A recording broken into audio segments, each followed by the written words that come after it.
niko kwenye banda hili la TPHPA Tanzania.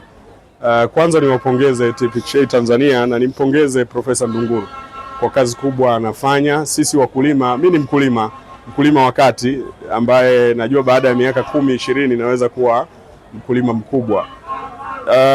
Kwa kweli taasisi hii ya serikali inafanya kazi kubwa sana kwenye kuregulate hasa viuatilifu tunavyotumia sisi wakulima, lakini vyote vinavyoingia vinavyotaka ithibati.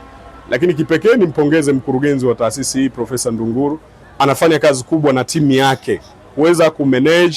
Hata ukiangalia malengo ya serikali vis-a-vis mchango uliotoka katika wakati huo, Profesa Ndunguru tunadhani amechangia kiasi kikubwa sana kwenye Wizara ya Kilimo na pato la taifa kwa ujumla. Tuwatie nguvu wakulima wote. Ipo ithibati yao ya nchi inayohakikisha viuatilifu vyote Tanzania, madawa yote Tanzania yamekuwa na ubora ule ule. Lakini niliona ile program ya kununua ndege ya kunyunyizia dawa kama litatokea maafa ya labda ya viwavijeshi na vitu vingine. Tanzania inakwenda kwenye hatua kubwa sana.